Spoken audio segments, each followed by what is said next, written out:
Hello, everybody. We are back. I'm back. I'm back in LA after a lot of travel. I cover a few conferences in Europe, in San Francisco, and there is a few more coming. This is, as a matter of fact, an event and conference coverage session, which is also for my Redefining Society podcast, because we're going to talk about an event that embrace society and technology and the past, the present, and the future. I lately make a joke that when you go to this conference, you kind of have a crystal ball and you see the players that are going to shape the future in technology.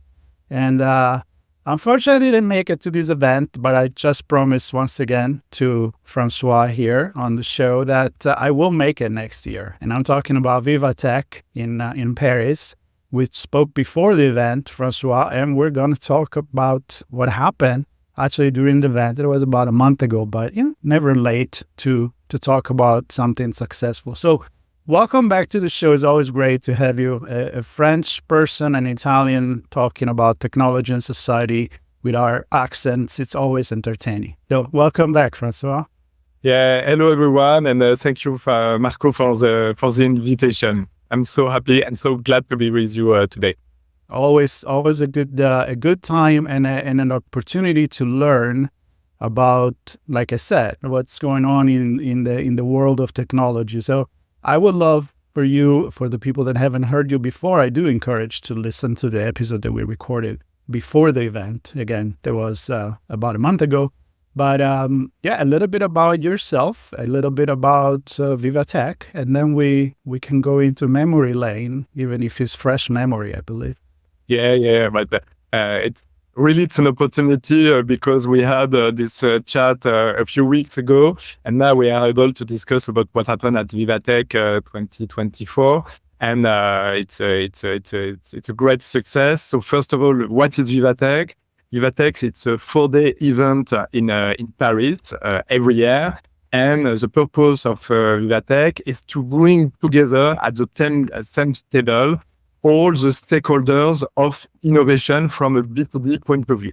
So we have thousands of startups. We have tech leaders like Google, Meta, IBM. We have also a lot of corporate sector representative. We have companies like LVMH, Audi, Tesla, Verizon, Abbey, etc. So all of them, they are global leaders in their own field of business in something like 25 business sectors.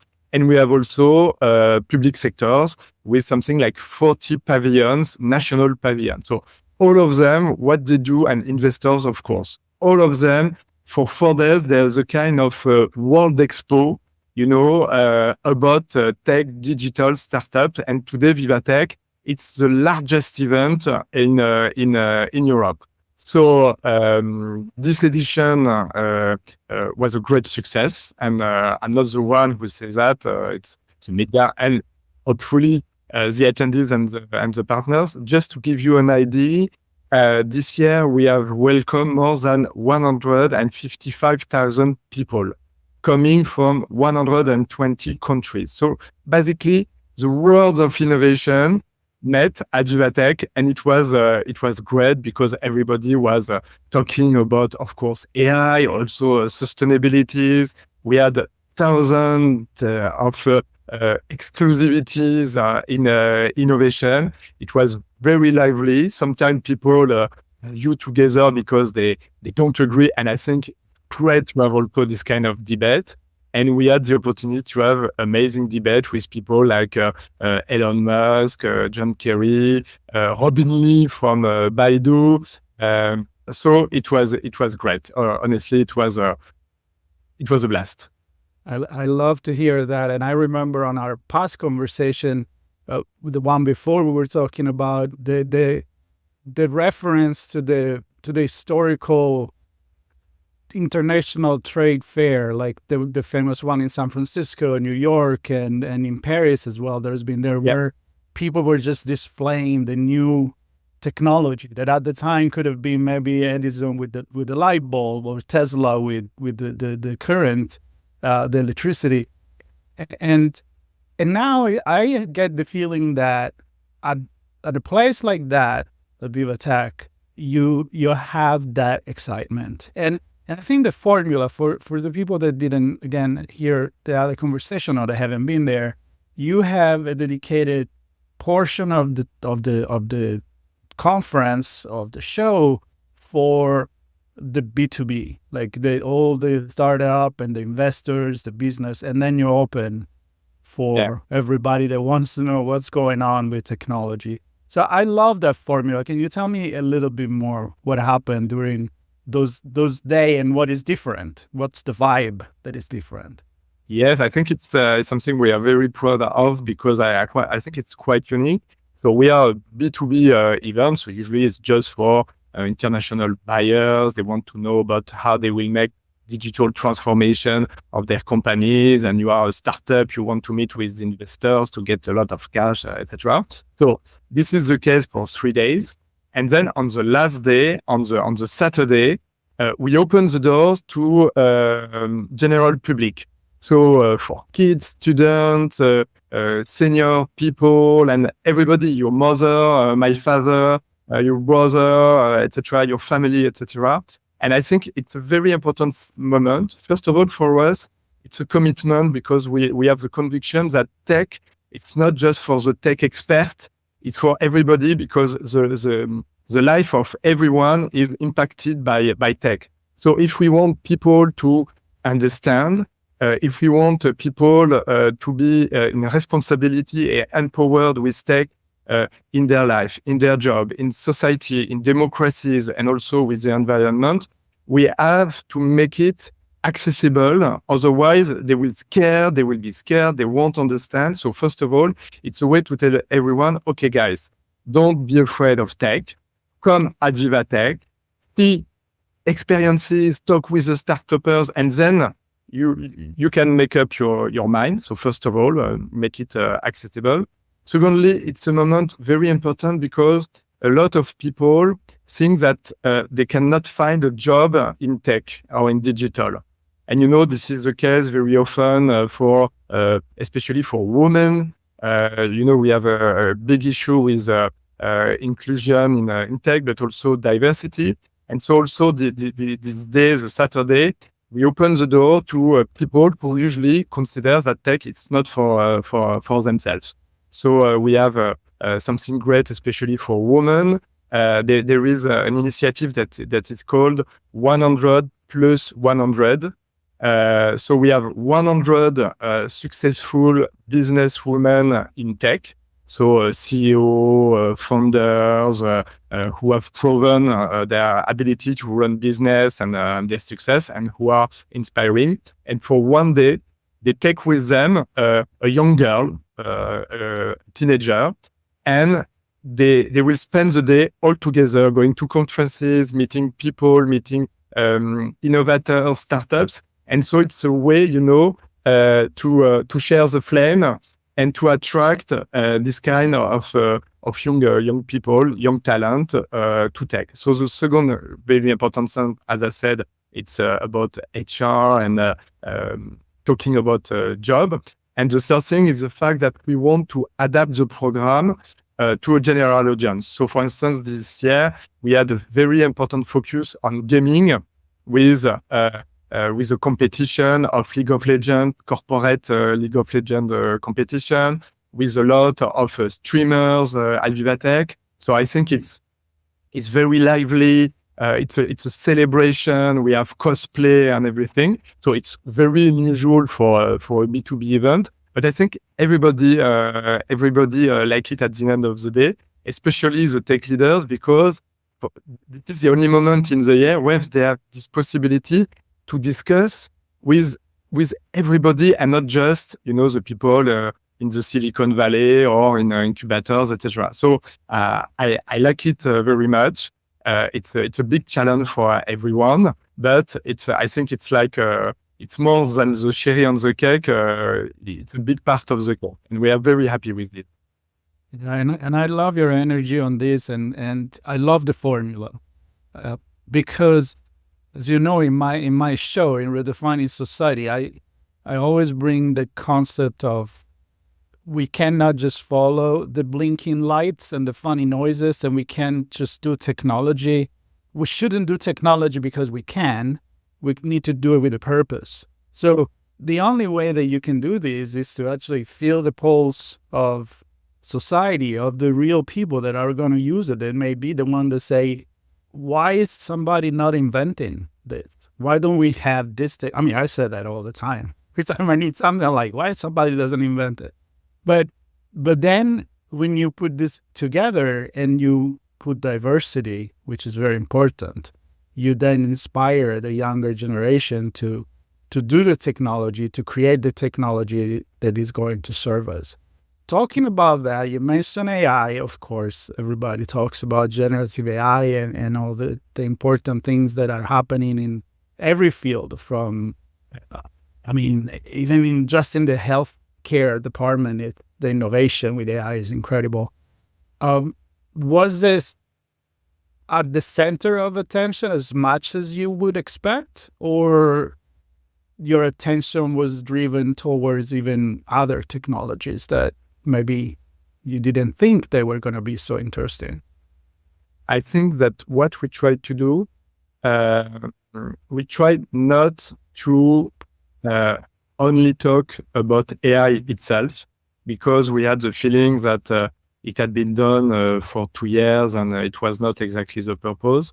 What we tried to do is to take the 25 business sectors that are represented at Viva Tech and work with them to talk about what AI is changing on their model, on their economy, on their production factories, on their clients, etc. So the question was not AI itself, but concretely, what do we have now? Because I think that at this moment, everybody's talking about AI. Some say that in 24 years, we will all live in a like Keanu Reeves in a star. The Matrix. Yes, or I prefer the A.N. Banks, the cultural novels, etc. But I think that the question now, it's more to say, okay, guys, stop thinking about the future, but let's have a look now to what is happening in health, in luxury, in smart cities, in GovTech, in transportation, etc. And so let's make action speak louder than word. And I think we tried to have a very neutral approach and saying people, hey, have a look, and then you can make up your mind. And if you are afraid of AI, which I can understand, let's go and let's see this startup, which is called virtuafluent.ai, which is able, thanks to digital twins for drugs, to create a new treatment 5 times cheaper and 5 times shorter than the usual health companies. And then you can say, okay, I understand what is AI. It's not just asking ChatGPT where I should go for my vaccine. David, you see what I mean? Because there we are talking about the true use and the true effectiveness of AI, and it was very, very exciting. And I think also we tried with AI not just to have AI specialists, even if we had people like Dario Almode, Joshua Bengio, or Yann Lequin, etc. But also we try to cross, the look at this AI things, because we have the feeling that AI is too big to belong only to the tech expert. In France, during World War I, we had a politician, and he used to say, war is too serious just to be left to the army people. See what I mean?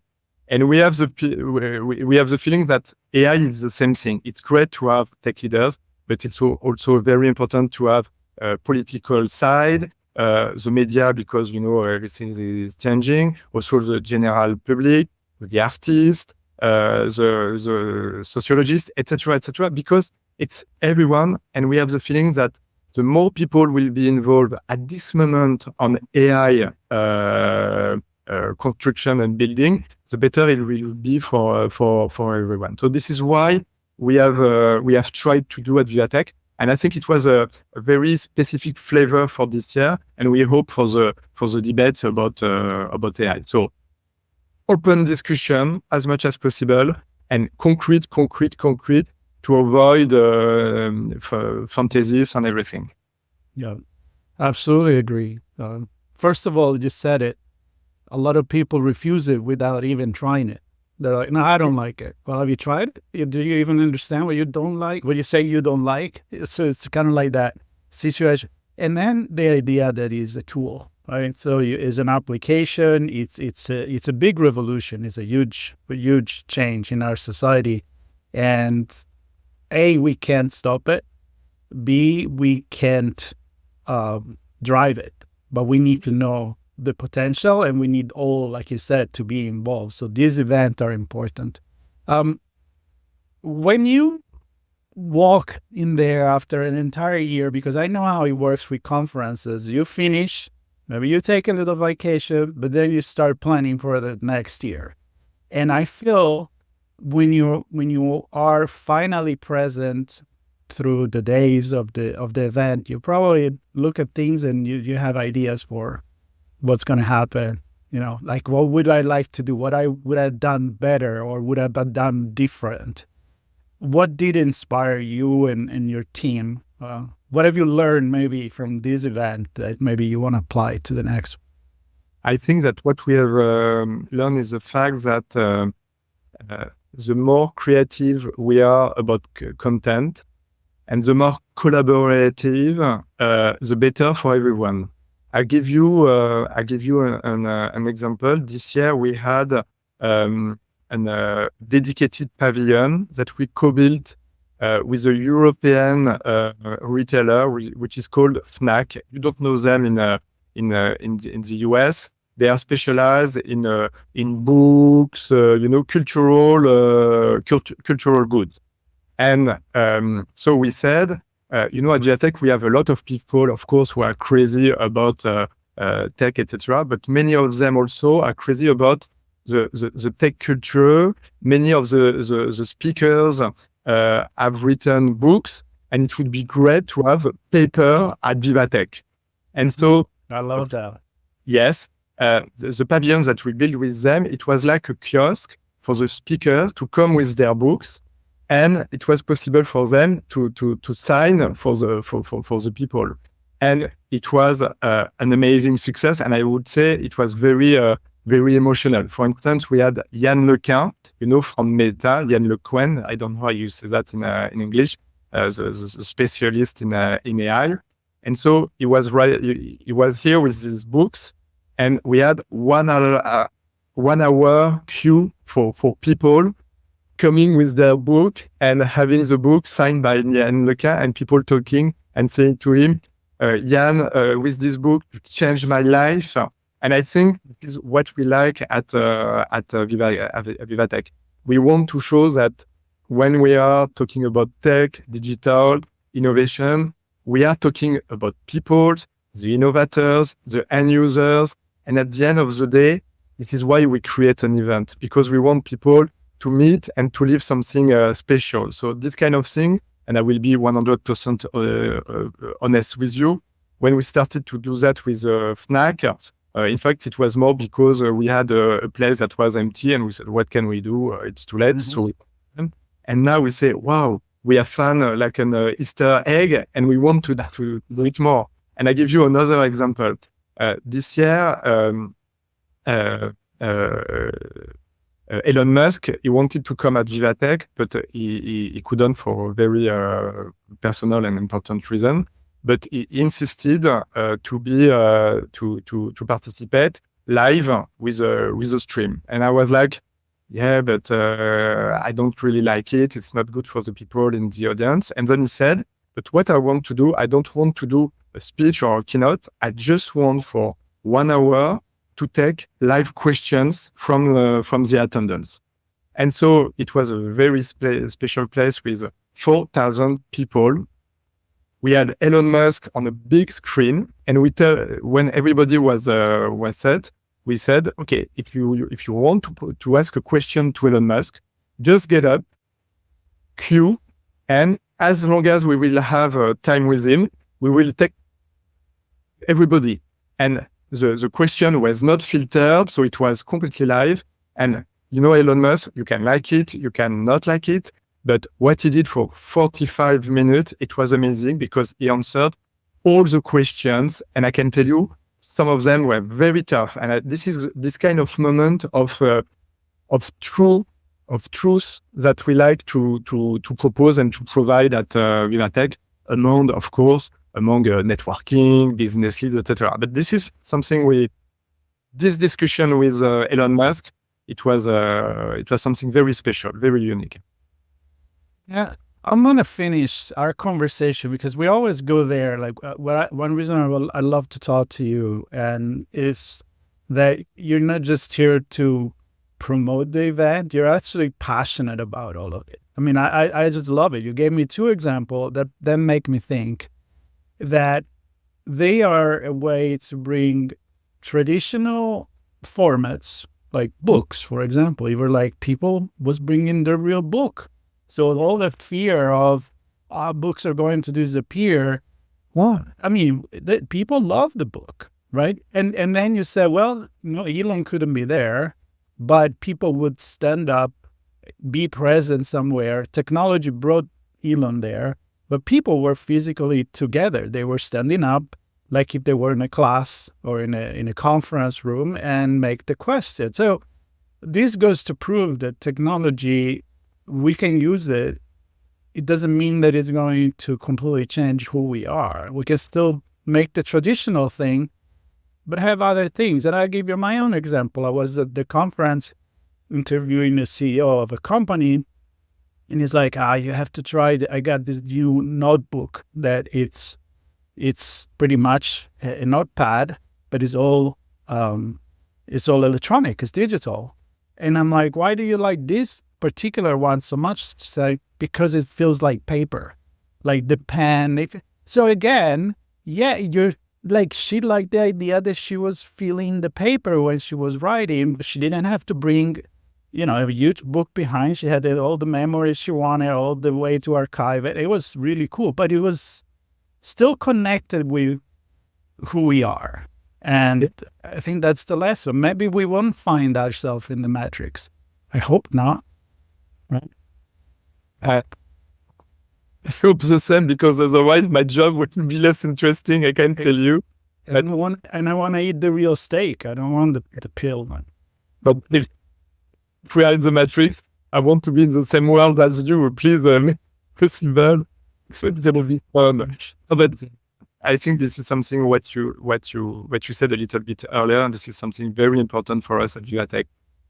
We think that there is a new narrative about tech that is emerging. For years, it was just tech and business, innovation and business, and it was great, and it's still great because innovation needs business grow, and business needs innovation to change and to adapt and to be more important. But then we have a third circle that you can call meanings, that you can call sustainability, that you can call impact. And I think it gives much more value to innovation and to business. And this is what we try to do also to highlight at Viva Tech, showing that there are the models that for instance, in the US with the Silicon Valley or in China, etc. But there are many other alternative models, and they are all interesting to at least to review, to know, and maybe to explore. And I think that this three-part new narrative for tech is something that is it's important.